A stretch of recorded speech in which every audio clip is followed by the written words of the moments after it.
Bienvenidos una vez más al canal que forma e informa. Nosotros somos Psicomente Virtual. Mi nombre es Laura Cano, psicóloga y directora del programa. Hoy con un nuevo tema neurológico hablaremos sobre este trastorno llamado la apraxia. Para esta ocasión invitaremos a 3 neurólogos quienes nos van a informar y van a adentrar a este tema más a profundidad. Para contextualizarlos sobre qué es la apraxia, tenemos que conocer qué es la praxis. La praxis se considera un sinónimo de obrar o ejecutar. Esto implica un nivel de control motor junto con una meta para alcanzar voluntariamente. Son acciones motoras coordinadas que realizan una secuencia con un fin. Responde al llevar a cabo como programa motor, el que se encarga de almacenar y realizar la presentación sensomotora, de espacial y temporal, necesaria para activar y ejecutar la actividad motriz. Ya que conocemos más o menos qué es la praxis, que es el sistema motor o control motor junto a una acción voluntaria con un fin, la apraxia es totalmente lo contrario.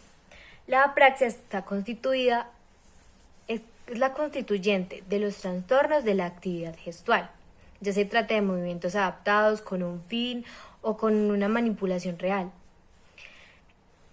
Estas aparecen tras lesiones en determinadas zonas cerebrales. Por ejemplo, las personas con apraxia no pueden recordar ni hacer la secuencia de movimientos necesaria para completar habilidades sencillas o tareas complejas, a pesar de que tienen la capacidad física para realizarlas. Su cerebro no coordina con estas. Para reconocer a las personas con este trastorno, los médicos piden a la persona que realice o imite algunas tareas muy comunes, y también se pueden hacer pruebas de funcionalidad cerebral y para diagnosticar por la imagen. Muchos se preguntarán, ¿pero qué causa la apraxia? La apraxia suele ser causada por una lesión en los lóbulos parietales o en las vías nerviosas que comunican estos lóbulos con otras partes del cerebro, como los lóbulos frontales o temporales. Estas áreas guardan memoria de secuencias de movimientos aprendidas. Es poco frecuente que la apraxia esté causada por un daño de otras áreas del cerebro. El daño puede estar provocado por un accidente cerebrovascular o un tumor cerebral o un traumatismo cráneoencefálico o por la demencia. Ya que estamos en contexto de qué es la praxis y qué es la apraxia, ahora vamos a entrar a una de tantos trastornos que acoge la palabra apraxia. Vamos a hablar sobre la apraxia de las extremidades. Para esto, 3 neurólogos nos van a acompañar hablándonos, contándonos, explicándonos características clínicas, tratamientos sobre este trastorno. En primera instancia vamos a estar entonces hablando sobre qué es la etiología, las características clínicas y un poco de los tipos de apraxias con 3 neurólogos invitados. Vamos a comenzar con Iván Reyes, quien nos contará un poquito más sobre la apraxia, pero la apraxia de las extremidades, uno de tantos trastornos que esta enfermedad o trastorno cubre. Las apraxias de las extremidades han sido estudiadas y analizadas en los miembros superiores. Son básicamente la incapacidad de realizar o imitar gestos o una acción. Entre sus características se encuentra la pérdida de la capacidad para hacer movimientos finos. También se observa la incapacidad para imitar un gesto o una acción. Se manifiesta una pérdida de la velocidad y la exactitud del movimiento, pero siempre se conserva la intención. Esta apraxia se desarrolla por una lesión en la corteza premotora, en el lóbulo frontal, en el hemisferio dominante, ya sea en el izquierdo o en el derecho. Estas apraxias se clasifican en bilaterales y en idiomotoras. En este video se puede evidenciar a un paciente con un tipo de apraxia que le impide su movilidad, la planeación para desplazarse y en la ejecución de algunas actividades que se le piden, ya sea como alineación de brazos, poder estar un poco más estable y tocar la punta de su nariz con la yema de sus dedos. Como es posible ver, ninguna de estas actividades es completa con mucho éxito debido a la apraxia. Bueno, yo les voy a hablar un poco sobre las apraxias de las extremidades superiores. Los movimientos simples y complejos con significado señal se ven alterados. En ocasiones, esta ejecución está únicamente alterada cuando la persona realiza el movimiento fuera de su contexto natural.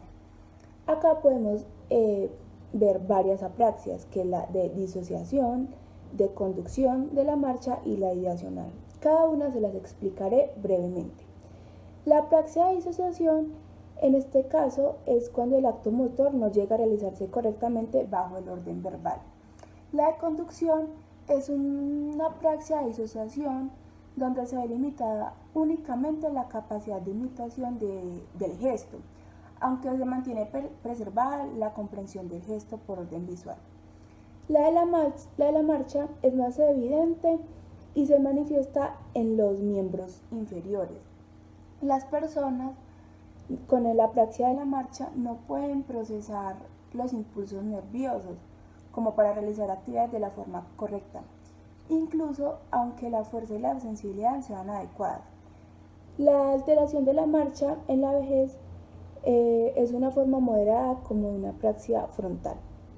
Por último, la ideacional es un trastorno neurológico que se caracteriza por la pérdida de la capacidad de conceptualizar, planificar y ejecutar las secuencias complejas de acciones motoras involucradas en el uso de herramientas y objetos en sus vidas cotidianas.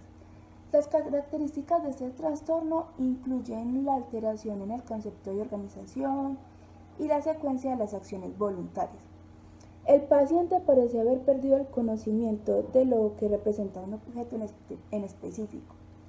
En este tipo de apraxia está relacionada las lesiones con los hemisferios dominantes cerca del trastorno, como son los de la fascia. Un ejemplo es que el paciente sabe que es un pincel, sabe cómo se llama, pero no puede describir su uso.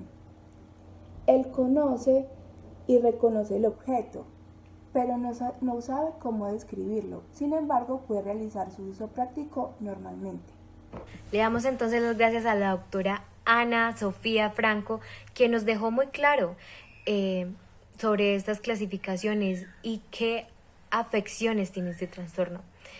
Continuamos ya finalizando realmente este programa con la doctora María Camila Restrepo, que nos va a contar sobre algunas clasificaciones unilaterales, que son como las únicas que faltan para completar este ciclo de tipos y clasificación.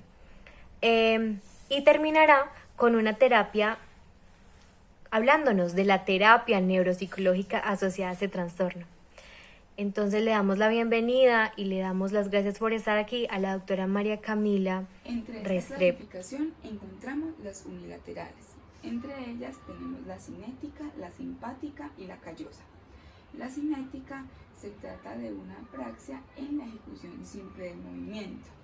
Repercute fundamentalmente en la capacidad de realizar movimientos rápidos y seriados como movimientos finos.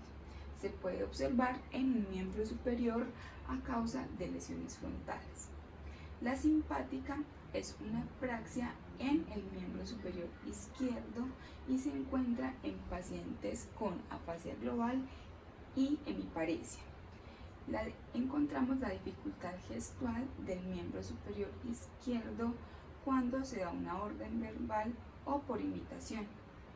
También encontramos afectaciones de hemiparesia en el miembro superior derecho y apraxia ideomotora en el miembro superior izquierdo.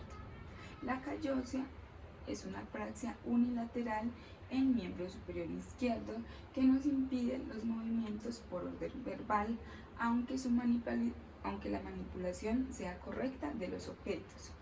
Esto se da en pacientes que tienen afectaciones en el cuerpo calloso.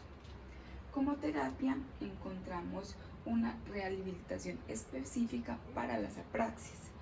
Con esta se intenta establecer objetivos para promover la ejecución de actividades de la vida diaria, tanto en los familiares como en los pacientes.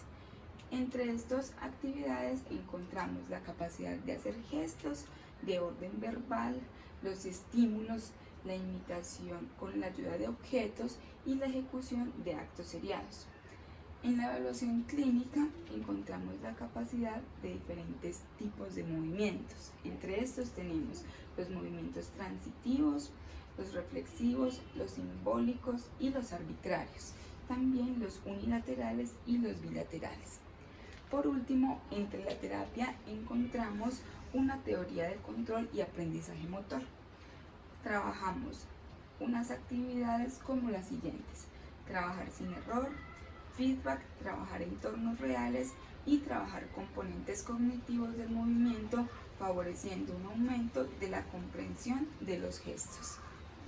Le damos entonces muchas gracias a los neurólogos que estuvieron con nosotros compartiendo sus experiencias, todos sus conocimientos, que realmente son muy importantes para este programa, porque recuerden que aquí informamos, pero también formamos a las personas para que conozcan de este mundo. Le damos muchas gracias a los televidentes por escoger este canal. Recuerden seguirnos en nuestras redes sociales y nos vemos en un próximo programa.